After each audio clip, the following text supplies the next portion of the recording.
Retomamos la agenda nacional, ¿no, Robert? Porque, como siempre, respetamos todas las intenciones de voto, ¿no? Los partidos políticos.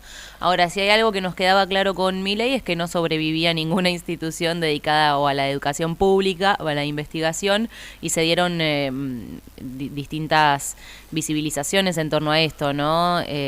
Distintas oportunidades para, bueno, la gente involucrada y quienes defendieran o así lo pensaran, quisieran que continuaran estas políticas públicas, bueno, dar su opinión en función de los resultados electorales. Sí. Así es, y lo que fue, bueno, la semana pasada, posterior a las PASO y declaraciones claramente allí del candidato Milei, algunas muy contundentes, como fue la intención directamente de cerrar el CONICET, entre otras, bueno, motivó claramente movilizaciones ya en diferentes ámbitos, sobre todo en lo universitario y en el ámbito de la ciencia y la técnica, ¿no? Sabemos de asambleas en diferentes sedes de universidades nacionales, y en esta movilización, en el Centro Científico Tecnológico de Bariloche, hace muy pocos días, justamente cerrando la semana, hubo un encuentro allí numeroso con la intención de la defensa, ¿no?, de la continuidad del CONICET en principio. Y bueno, uno de los integrantes allí del CONICET es doctor en Ciencias Sociales, es el actual vicerrector de la sede andina de la Universidad Nacional de Río Negro, Diego Aguiar. Tenemos en línea en estos momentos. Diego, te saludamos aquí, Macarena y Roberto. ¿Qué tal? Muchísimas gracias por comunicarse. Acá estamos, muy bien. Bien, bueno, contanos en principio cómo se desarrolló este encuentro y cuál ha sido el espíritu o lo más saliente del mismo. Bueno, mira, nosotros participamos ahí el día viernes de un encuentro con distintos investigadores, investigadoras y becarios y becarias de acá de Bariloche, en el centro que nuclea a los investigadores del CONICET. Bueno, un poco para reflexionar sobre las medidas del candidato de La Libertad Avanza, que en principio mencionó 3 medidas que afectarían al sistema científico, tecnológico y a la educación superior y a todos los niveles de educación, que son la propuesta de privatizar el CONICET, por un lado, después eliminar el Ministerio de Ciencia y Tecnología, junto con otros ministerios que también obviamente son súper importantes, como el de Salud, Educación, Ambiente, y también, bueno, propuso un sistema de voucher en la educación que afectaría en este caso a la educación superior, que es lo que más me compete a mí en el rol que tengo actualmente en la Universidad Nacional de Río Negro. Y ahí, bueno, un poco lo que queremos comentarle nosotros ahí a tu audiencia es que, bueno, la propuesta de privatizar el CONICET no solo es algo que afectaría a los investigadores, ¿sí? El CONICET tiene 10.000 investigadores, otros 10.000 casi becarios, y después personal de apoyo. En síntesis, son 30.000 personas que están diseminadas en todas las provincias de la Argentina y que trabajan no solamente en institutos del CONICET, sino que también en otras instituciones del espectro también científico-tecnológico, como el INTA, que ustedes tienen ahí en Bolsón, sí, el INTI, bueno, la CONE acá en Bariloche, y otra serie de institutos, bueno, la empresa ITEC, por ejemplo, bueno, y otras empresas estatales también importantes, ¿no? Es decir, que esto tendría y sobre todo el 80% de ese personal trabaja en las universidades nacionales, es decir, que esto afectaría, que son 60, ¿no? Entonces, una propuesta en realidad que él la dirige hacia una institución sería muy perjudicial para el resto de las instituciones de la ciencia y la tecnología, ¿no? El CONICET ya ha sido, te digo, atacado por distintos gobiernos, no es la primera vez que pasa esto, pero nunca había sido una propuesta, nunca habíamos escuchado una propuesta tan radical como esta, ¿no? Hemos tenido problemas en el gobierno de Macri, que desfinanció la ciencia, bajó el número de ingresos a la carrera del investigador, bueno, y otros problemas. Y así durante varios gobiernos, cuando ha habido estos ataques, bueno, lo que hemos tenido es lo que se llama la fuga de cerebros, es decir, doctores, investigadores que el Estado invierte durante décadas para formarlos, se van a otros países y producen ciencia y tecnología en otros países, por lo general van a países desarrollados, que invierten mucho más en ciencia y tecnología que nosotros. Nosotros invertimos el 0,34 del PBI, ¿sí?, en ciencia y tecnología, y fíjense, por ejemplo, países que admira el candidato a La Libertad Avanza, como Alemania, Israel, Estados Unidos, o Corea, Japón, invierten entre el 3 y el 5% de su PBI. Diego, entonces, claro, lo que necesita... Sí, estamos hablando de fondos públicos, ¿no? Porque está bueno también en esto claro. destacar y comparar. Sí. Bueno, ¿cuál es el rol de los privados? Nadie dice que el país deba desarrollarse sin ellos, pero en el momento también, por ejemplo, de hablar de cuestiones urgentes como la salud pública, ¿no? Que obviamente va de mano con la ciencia. Bueno, ¿qué hace un privado ante una pandemia o investigar, no sé, Chagas, dengue y otras? Sí, a ver, el hecho de es media impensada esa propuesta, ¿no? Porque, como vos decís, a ver, no hay ningún país que no tenga inversión pública en ciencia y tecnología, ¿sí? Por lo general los países tienen una combinación de Estado y sector privado. Nosotros, el sector privado en la Argentina tradicionalmente ha invertido muy poco porque obtienen ganancias de otra forma, digamos, en el sector financiero, digamos, solucionan su interés en la ganancia de otras maneras. Pero siempre se da una combinación. Pero el Estado siempre inicia esas inversiones, ¿no? Hay muchos ejemplos, por ejemplo, con la situación de la tecnología de Internet, los drones. Hay un montón de tecnologías que han sido producto de inversiones del Estado, que después los privados van atrás y tratan de hacer con eso un negocio, y también es muy importante la inversión privada porque dan trabajo y producen bienes como valor agregado. Pero por ejemplo, no sé si ustedes vieron la semana pasada un investigador muy importante de las ciencias biomédicas, que es Rabinovich, que también es un investigador del CONICET, que hizo un descubrimiento en la década de los 90 de una proteína que puede ayudar a combatir el cáncer. Bueno, la semana pasada creó una empresa de base tecnológica, es decir, la empresa de base tecnológica son empresas que tienen como personal central en investigación y desarrollo investigadores. Muchos son investigadores del CONICET o de las universidades nacionales. En la Argentina hay un montón de ejemplos de empresas que se han creado a partir de desarrollos que han sido productos de inversión del sector público, ¿no? La Argentina tiene en el año 96 una agencia que se llama Agencia Nacional de I+D, que justamente promociona la ciencia y la tecnología a través de distintos financiamientos, ¿no? Algunos más de ciencia básica, otros más de ciencia aplicada, otros de transferencia del sector productivo, y muchas de esas investigaciones después tienen resultados. Por ejemplo, no sé si ustedes saben que la Universidad de San Martín, junto con la empresa Casará, en estos momentos están en una de las últimas fases para probar una vacuna contra el COVID, ¿no? Es decir, nosotros en el periodo de la pandemia, ustedes saben que el gobierno nacional tuvo negociaciones muy importantes con empresas multinacionales para que nos provean las dosis de las vacunas que necesitábamos.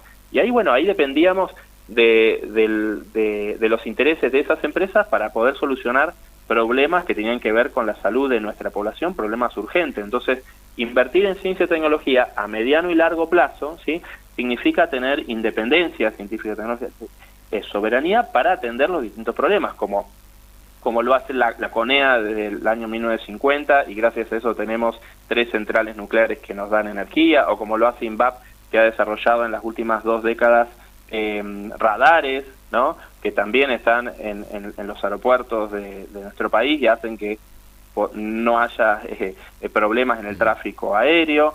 Y también es algo para destacar, digamos, que nuestro país, como ustedes saben, históricamente siempre ha necesitado dólares para importar, ¿no? Y siempre hemos tenido deuda externa, etcétera, etcétera. Bueno, nuestro país el año pasado exportó 8.000 millones de dólares en bienes intensivos en conocimiento, en lo que se llama economía del conocimiento, ¿no?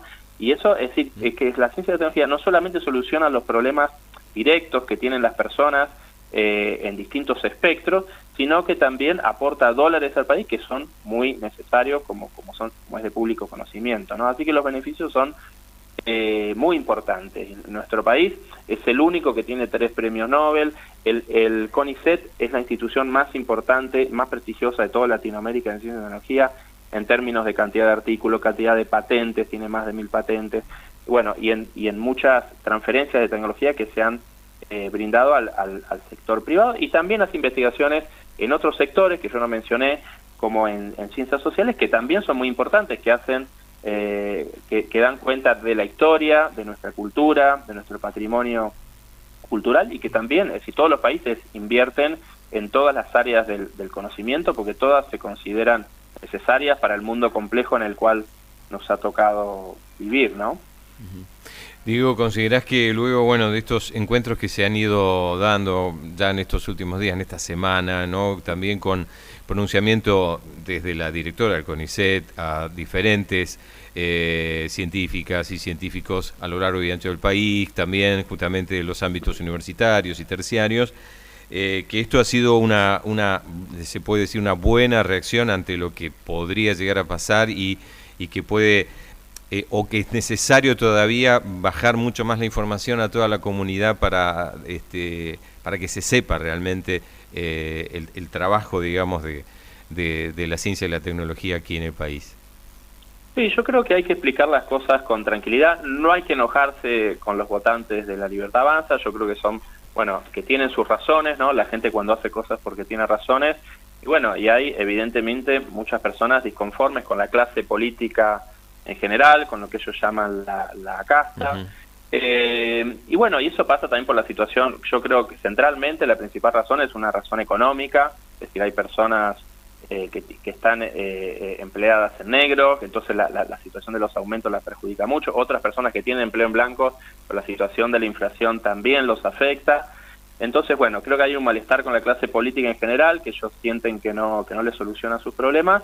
Pero bueno, yo creo que la mayoría de la gente, incluso que ha votado a esa agrupación, creo firmemente que defienden la educación pública, que defienden la salud pública, quieren que sea mejor, digamos, quieren que el Estado sea un poco más eficiente en eso y que genere respuestas, sobre todo en el ámbito económico. Así que yo creo que hay que seguir explicando estas cosas y creo que la gente valora muchísimo la ciencia argentina, y eso se vio mucho en la pandemia, y hay encuestas que se llaman de comunicación pública de la ciencia, que yo he leído los resultados de encuestas que se han hecho ahora hace 1 o 2 años, donde la valoración es altísima, es decir, dentro de los grupos más valorados de actores de la sociedad argentina, los científicos figuran entre los entre el primero y el tercer puesto, ¿no? Uh-huh. Así que creo que lo que hay que hacer es explicar esto con tranquilidad, y creo que la gente lo entiende, creo que la gente entiende que la ciencia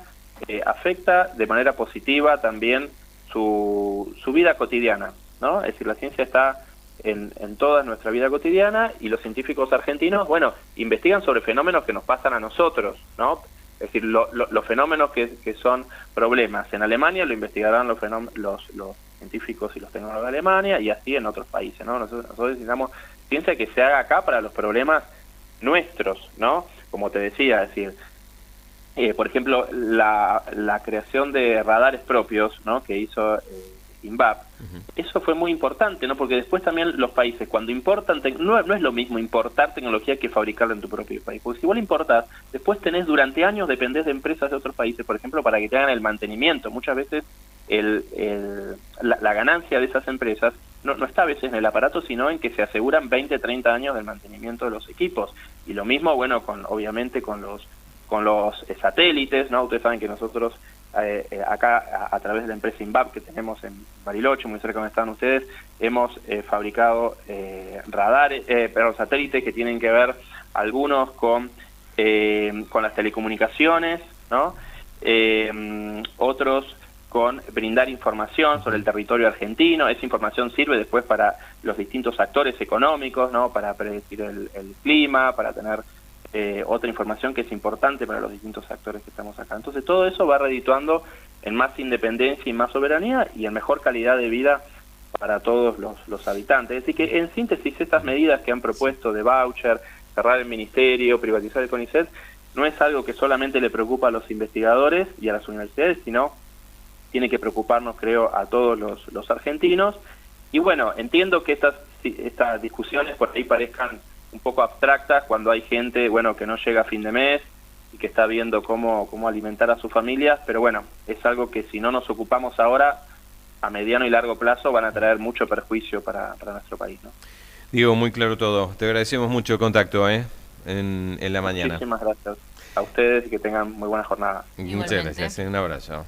Diego Aguiar, doctor en Ciencias Sociales, integrante del CONICET y vicerrector de la sede andina de la Universidad Nacional de Río Negro, dando cuenta de este encuentro de científicos en la ciudad de Bariloche hace solamente muy pocas horas. En el Bolsón, estudiantes también se convocaron en asambleas, allí participaron profesores, entre otros y otras vecinas, inquietos por la situación justamente del país. De la universidad pública se convocaron en la Universidad de Río Negro, en la sede frente a la Plaza Pagano, y se sigue discutiendo, ¿no?, de qué manera dar las discusiones que tal vez hasta este momento también se tendrían que haber dado, estos encuentros antes de estos resultados electorales que preocuparon a muchos y a muchas. Hasta octubre seguramente se darán otras instancias similares y hay que ver y siempre no proponer algún tipo de acciones nuevas, de activismos, como hablábamos también la semana anterior, exacto, con otra de las escuchantes, con Pau, porque bueno, estas discusiones se dan de manera cíclica también. Hay gente que le interesa la educación pública que exista y otra que no, hay otra que fomenta otro tipo de intereses, algunos que desconocen sencillamente. Hablaban mucho de salir más con la universidad a la calle, en tanto, bueno, este tipo de participaciones e interacciones se van discutiendo y mutando con el transcurrir también de los días. Si vos querés opinar de esto, por favor, bienvenido sea. 154, así empieza nuestro celular, 81 88 88.